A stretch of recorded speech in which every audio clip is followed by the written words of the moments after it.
Hello student, आज हम discuss करेंगे इथिक्स की कुछ प्रश्न। Lecture number 5। क्वेश्चन देखो आप। क्वेश्चन नंबर 1, अनुशासन में सामान्यता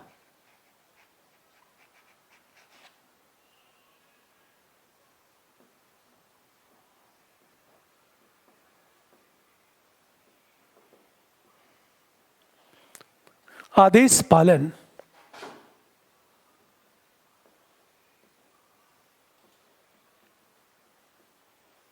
एवं अधीनता निहित है।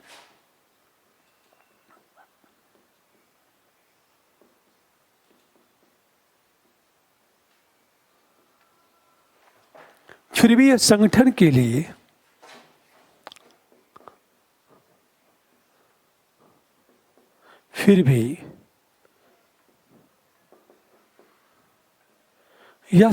के लिए प्रति उत्पादक हो सकता है।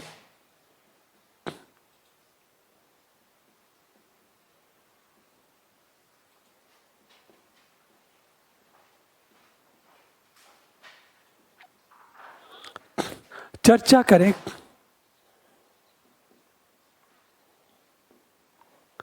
इस प्रश्न को। देखो आप, अनुशासन में सामान्यता आदेश पालन एवं अधीनता निहित है। फिर भी यह संगठन के लिए प्रति उत्पादक हो सकता है। डिस्कस करना है। सोचे, आखिर संगठन की सफलता के लिए अनुशासन को अनिवार्य माना जाता है। हमेशा फर्स्ट पैरे में संगठन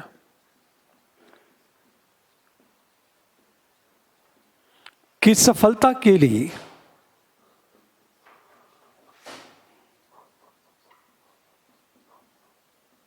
अनुशासन को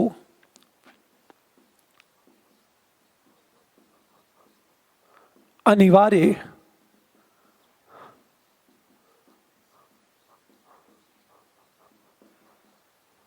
हमेशा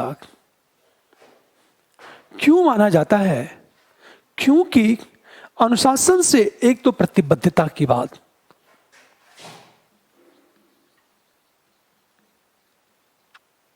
एक तो प्रतिबद्धता आती है।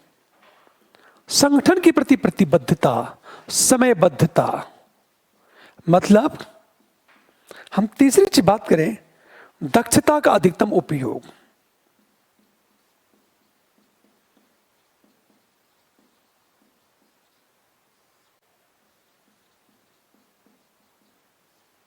और चौथी चीज बात करें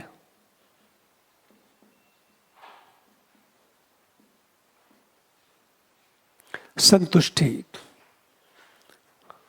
देखो आप, हम जब अनुशासन की बात करते हैं तो संगठन की सफलता के लिए अनुशासन को अनिवार्य माना जाता है। कारण क्या है? अनुशासन से ऑर्गेनाइजेशन के प्रति प्रतिबद्धता का विकास होता है। समयबद्धता की बात करते हैं हम लोग, मतलब उत्पादन एक निर्धारित समय में प्रोडक्शन होता है और निर्धारित व्यक्ति तक उसकी पहुंच सुनिश्चित हो जाती है। यदि समयबद्धता आ गई तो स्वाभाविक है मैक्सिमम जो है, मैक्सिमम सेटिस्फेक्शन ऑफ कस्टमर की बात करें हम लोग, उपभोक्ता का अधिकतम संतुष्टि। फिर देखो आप, दक्षता का क्या होता है? अधिकतम उपयोग होता है। दक्षता का अधिकतम उपयोग होगा, स्वाभाविक है हमारा प्रोडक्शन क्या हो जाएगा? बढ़ जाएगा। लेकिन प्रश्न क्या है? चर्चा करें कि फिर भी ये संगठन के लिए प्रति उत्पादक हो सकता है। चर्चा करें ये फर्स्ट पैरे में। लेकिन अब ध्यान देने इस बात को, ये बातें करने के बाद हम सेकेंड पैरे में आएंगे और लिखेंगे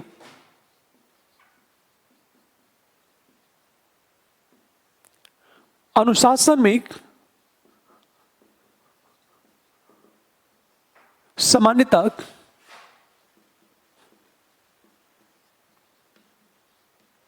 आदेश पालन एवं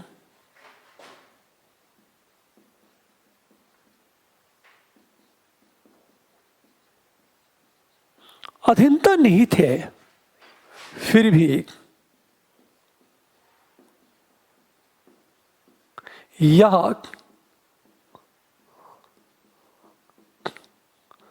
संगठन के लिए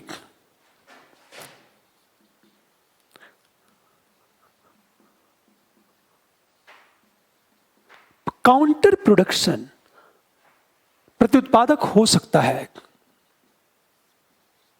अब एक चीज सोचो, आखिर उत्पादक हो सकता है जब, नंबर ए, ध्यान से सुनना इस बात को, बेशक किसी भी संगठन की सफलता के अनुशासन जरूरी है, लेकिन जरूरी नहीं है कि अनुशासन सदैव कंपनी के लिए लाभदायक ही हो। हमेशा ध्यान दो इस बात को। सबसे बड़ी चीज तो ये, कठोर अनुशासन होगा तो लचीलेपन का अभाव होगा। नंबर ए,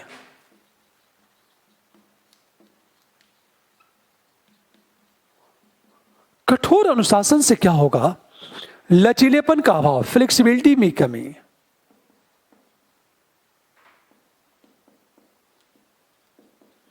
यदि लचीलेपन का अभाव होगा,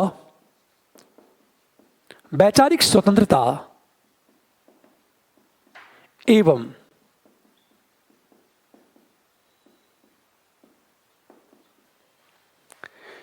कठोर अनुशासन होगा तो लचीलेपन का अभाव होगा, वैचारिक स्वतंत्रता एवं कार्य का अभाव होगा।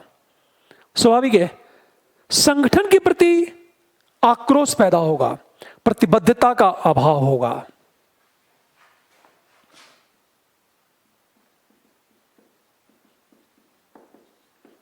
संगठन के प्रति आक्रोश, यदि आक्रोश होगा,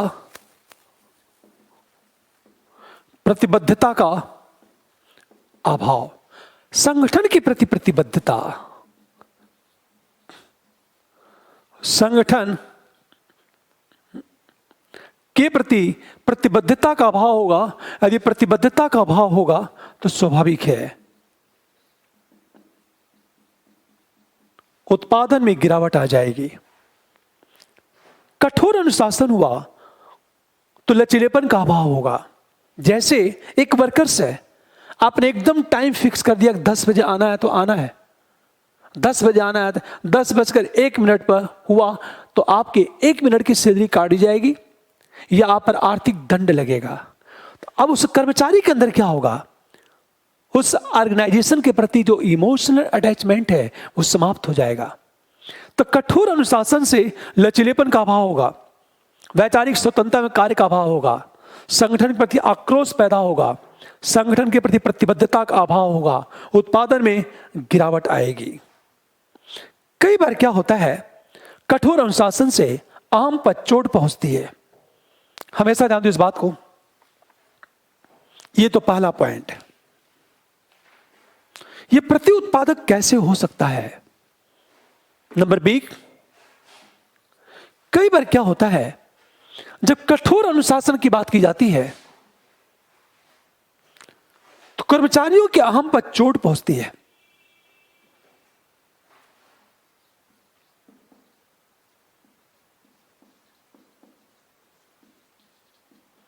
अहम पर चोट तथा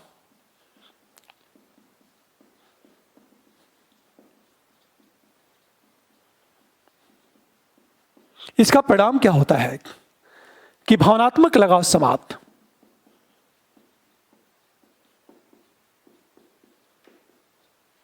और जब भावनात्मक लगाव समाप्त होगा तो कंपनी के लक्ष्य को कर्मचारी अपना लक्ष्य नहीं मानेगा, तो कर्मचारी के लक्ष्य और कंपनी के लक्ष्य में अंतर पैदा हो जाएगा। परिणामतः कर्मचारी के लक्ष्य एवं कंपनी के लक्ष्य में अंतर आ जाएगा। ध्यान दो, कर्मचारी के लक्ष्य और कंपनी के लक्ष्य में अंतर आ जाएगा। अंतर हुआ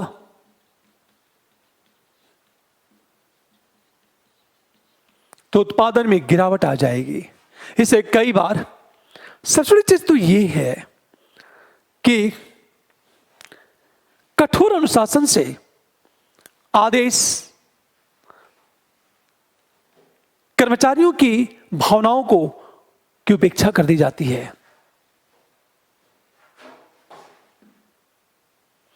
अगला ध्यान इस बात को, नंबर सी, कठोर अनुशासन से क्या होता है?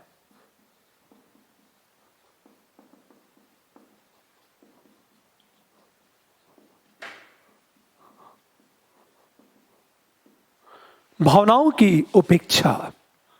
और जब भावनाओं की उपेक्षा होगी तो कंपनी के साथ वो लगाव नहीं रह जाएगा। कंपनी क्या होगी? विफल हो जाएगी।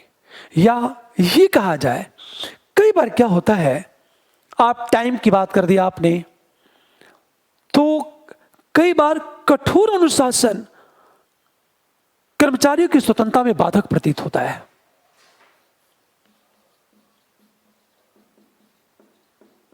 कर्मचारियों की स्वतंत्रता में बाधक बन जाता है तथा औपचारिकता प्राथमिक हो जाती है।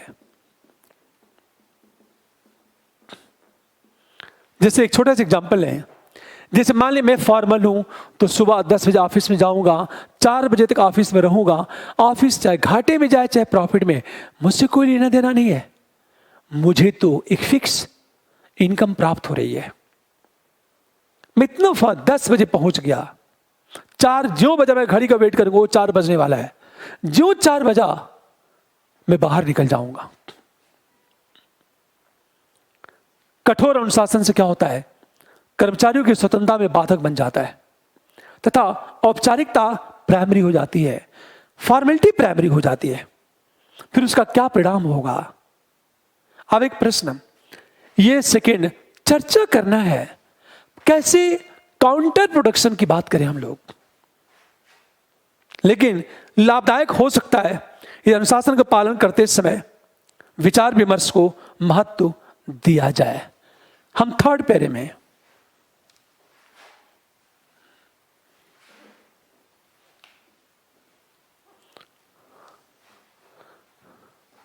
अनुशासन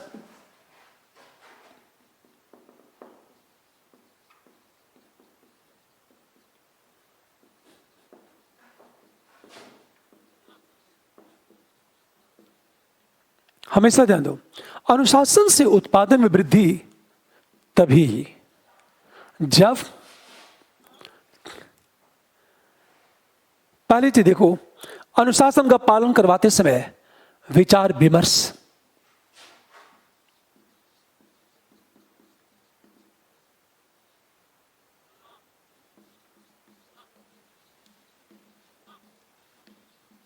समय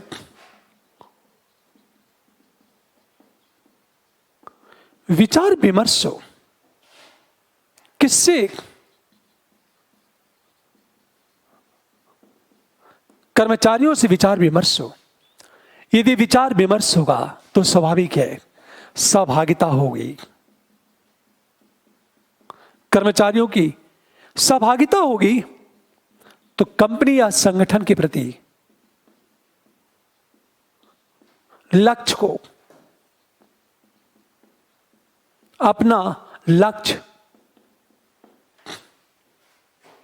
हमेशा ध्यान दो, सहभागिता होगी तो कंपनी या ऑर्गेनाइजेशन के लक्ष्य को अपना लक्ष्य मानने की प्रवृत्ति, जब प्रवृत्ति होगी तो क्या होगा? नंबर बी,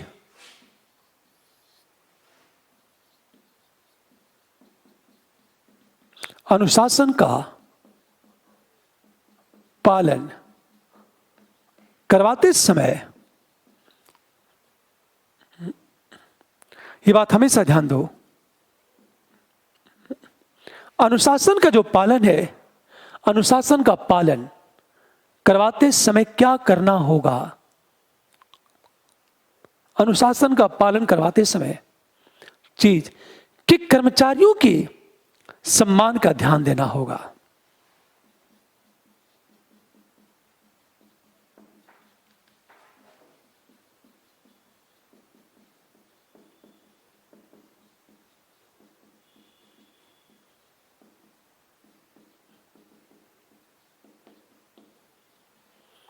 आवश्यक। नंबर सी की बात करें, इमोशनल इंटेलिजेंसी, हमेशा भावनात्मक प्रज्ञता की बात करें हम लोग। नंबर सी, इमोशनल इंटेलिजेंसी की बात करें हम लोग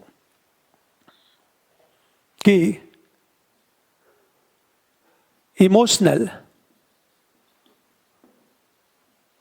इंटेलिजेंसी का प्रयोग किया जाए। यह हमारा थर्ड पैरा, ध्यान देने इस बात को। अनुशासन पर बल देते समय कर्मचारियों से विचार विमर्श हो, सहभागिता होगी, संगठन के लक्ष्य को अपना लक्ष्य मानने की प्रवृत्ति का विकास होगा। अनुशासन का पालन करवाते समय निजी हित के साथ कर्मचारियों के सम्मान का ध्यान रखना आवश्यक है। अंत में हम चौथे पैरे की बात करेंगे।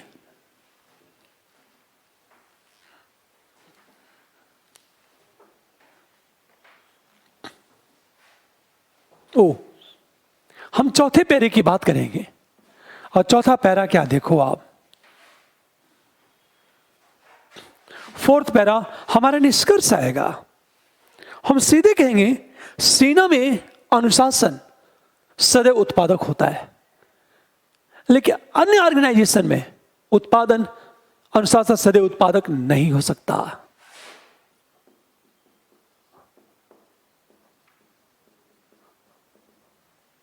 अनुशासन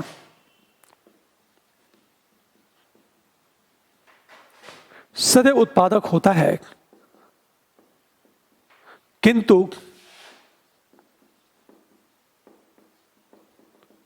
अन्य क्षेत्रों में अनुशासन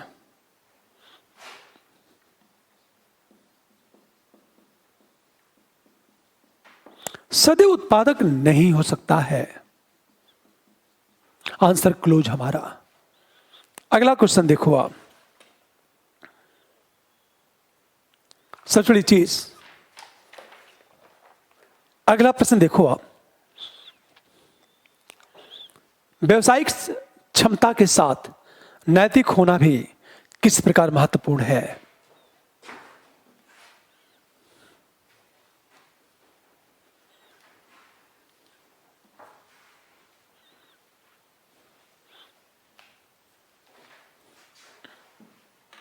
व्यवसायिक होने के साथ, व्यवसायिक क्षमता के साथ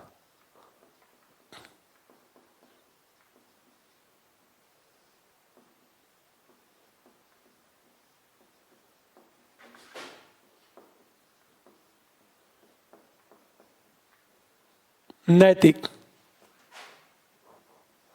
होना भी किस प्रकार महत्वपूर्ण है?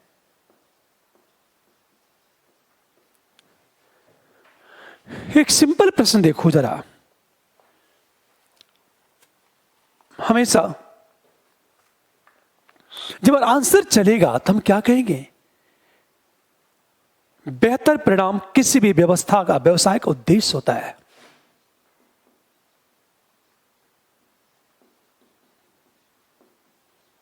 परिणाम किसी भी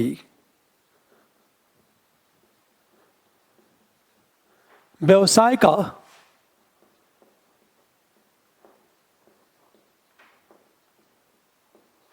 किंतु प्रत्येक व्यक्ति का समाज और राष्ट्र के प्रति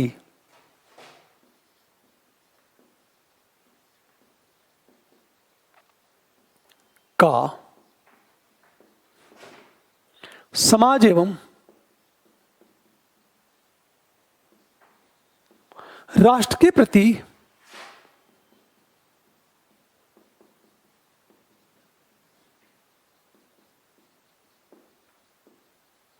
दायित्व भी होता है।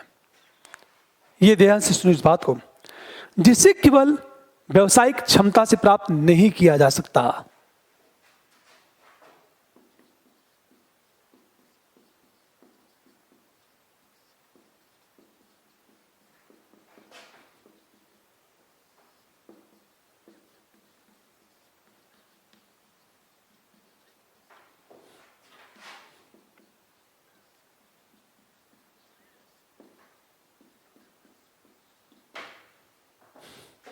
किया जा सकता है, बल्कि नैतिकता का समावेश आवश्यक है। हमेशा ध्यान दो, बेहतर परिणाम किसी भी व्यवसाय का उद्देश्य होता है, किंतु प्रत्येक व्यक्ति का समाज और राष्ट्र के प्रति दायित्व भी होता है, जिसे केवल व्यवसायिक क्षमता के साथ प्राप्त नहीं किया जा सकता, बल्कि नैतिकता का समावेश होना आवश्यक है। ये बात करेंगे, हम सेकेंड पेयर में आएंगे कि व्यवसायिक क्षमता से होता क्या है। उत्पादन की मात्रा, उत्पाद की गुणवत्ता में वृद्धि तथा बाजार का विकास होता है। हम सेकेंड पेयर में आएंगे।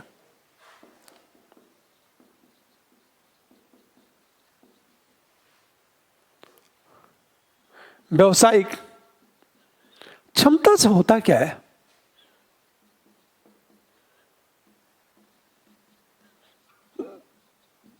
उत्पाद की गुणवत्ता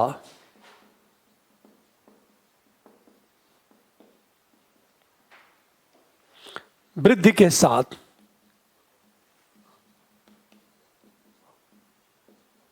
बाजार का विकास। पहली चीज,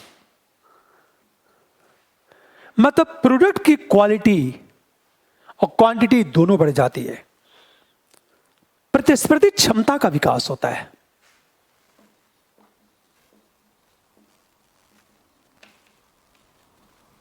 क्षमता का तथा आर्थिक समृद्धि। हमेशा ध्यान दो, ये व्यवसायिक क्षमता की बात करें, किंतु नैतिकता के कारण क्या होता है, अधिकतम सामाजिक लाभ होता है। नैतिकता के समावेश से अधिकतम सामाजिक लाभ।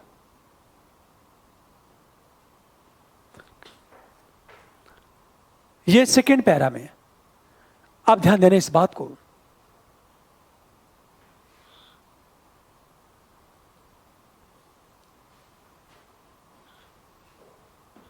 हमेशा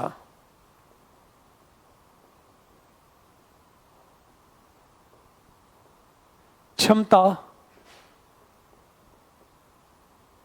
प्लस नैतिकता इज इक्वल टू अधिकतम सामाजिक लाभ।